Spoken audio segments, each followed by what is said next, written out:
राष्ट्रपति द्रौपदी मुर्मू ने रफाल में उड़ान भरी थी और अब शायद वो वापस, अच्छा अब ये शुरुआत हो रही है। जो तस्वीरें आप देख रहे हैं यहाँ पर आपको पीछे वहां पर मौजूद लोगों का अभिवादन करते हुए नजर आ रही हैं हाथ हिलाकर। और ये ट्विन सीटर रफाल विमान है जिसमें सवार होकर इस वक्त राष्ट्रपति द्रौपदी मुर्मू एक बार फिर से आसमान में परवाज भरने जा रही हैं। और मानना होगा कि ये दूसरा मौका है राष्ट्रपति द्रौपदी मुर्मू के लिए। 2023 में Su-30 MKI जब उन्होंने सवारी की थी और अब रफाल में वो दूसरी बार सफर पर निकली हैं। और ऐसा पहला मौका होगा जो पहली राष्ट्रपति होंगी जो 2 बार फाइटर जेट में उड़ान भरने जा रही हैं।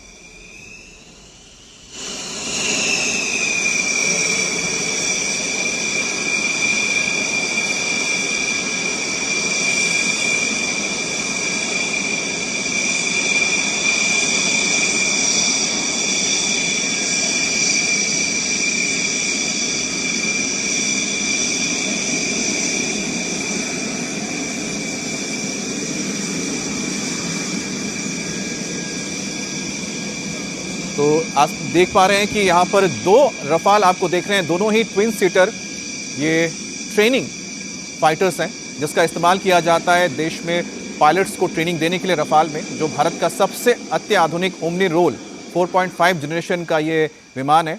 और सबसे बड़ी बात है कि ऑपरेशन सिंदूर में ज़बरदस्त पराक्रम दिखाया था इन्हीं रफाल्स ने और इनकी दहशत से पाकिस्तान कांप गया था। और ग्रुप कैप्टन संधू, जिन्हें ऑपरेशन सिंदूर में इसी बहादुरी के लिए जो रफाल के ग्रुप कैप्टन हैं, उन्हें सम्मानित भी किया गया है वीर चक्र से। हमारे defence editor Manish Prasad Ambala air force station से इस वक्त हमारे साथ जुड़ चुके हैं। यहीं पर राष्ट्रपति द्रौपदी मुर्मू रफाल में सवार होकर आसमान में परवाज भरेंगी। मनीष, ये सीधी तस्वीरें हम देख रहे हैं इस वक्त, वहां पर आप क्या देख पा रहे हैं, हमारे दर्शकों को बताइए। देखिए, ये एक बड़ा दिन है। उसकी वजह ये है कि Droupadi Murmu supreme commander, 67 years इनकी उम्र है। इससे पहले 2023 में ये Su-30 MKI को इन्होंने फ्लाई किया था और वो भी करीबन 25 से 30 मिनट की सॉर्टी थी। आज ये बड़ा दिन है क्योंकि गोल्डन एरो स्क्वाड्रन यानी 17 स्क्वाड्रन, जिसने ऑपरेशन सिंदूर में अपना एक अदम्य साहस और शौर्य दिखाकर पाकिस्तान को खदेड़ा, और ना ही सिर्फ खदेड़ा बल्कि उनको बैकफुट पे रखा, और इसी वजह से ग्रुप कैप्टन संधू को यहाँ पे वीर चक्र से सम्मानित किया गया। और आज का दिन है जब सुप्रीम कमांडर ये रफाल फाइटर एयरक्राफ्ट, जो कि 4.5 जनरेशन का ओमनी रोल फाइटर एयरक्राफ्ट है, इसमें सॉर्टी कर रही हैं। कुल मिला के ये सॉर्टी 11:15 पे शुरू हुई है, 25 मिनट की ये सॉर्टी होगी।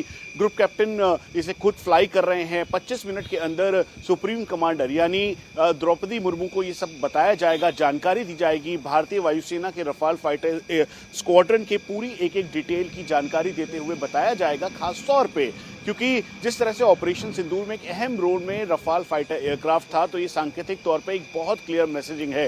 अंबाला का फॉरवर्ड एयरबेस, जहां से ऑपरेशन सिंदूर के दौरान रफाल फाइटर स्क्वाड्रन के जो फाइटर एयरक्राफ्ट रफाल हैं, और इन्हीं फाइटर एयरक्राफ्ट ने अपनी उड़ान भरी थी और फिर अपने स्कैल्प मिसाइल से पाकिस्तान के एयरबेस और उसके अलावा बाकी एरियाज को पूरी तरह से ध्वस्त किया था। तो ये क्लियर मैसेजिंग है। द्रौपदी मुर्मू जैसे ही यहाँ पर पहुंची, उसके बाद उनका मेडिकल टेस्ट हुआ। मेडिकल टेस्ट करने के बाद उनको जी सूट दिया गया। जी सूट देने के बाद उनका बीपी और सारे पैरामीटर्स चेक किए गए। जो हमें जानकारी मिल रही है वो करीबन 3 से 4G तक या मैक्सिमम 5G तक उनको फ्लाई करवाया जाएगा और 25 मिनट के अंदर उनको पूरा फैमिलराइज करवाया जाएगा इस पूरे फाइटर एयरक्राफ्ट रफाल से। ये मैसेजिंग इस बात की भी है क्योंकि आने वाले दिनों में अब भारतीय वायुसेना के में इस समय 2 स्क्वाड्रन रफाल की है, गोल्डन एरोज और एक हाशिमारा में है, एक अंबाला और एक हाशिमारा में। आने वाले टाइम पर संभावना ये जताई जा रही है कि फ्रांस और Rafale fighter aircraft Bharat Rafale France से ले सकता है। और इसीलिए अब ये आप समझिए कि ये जो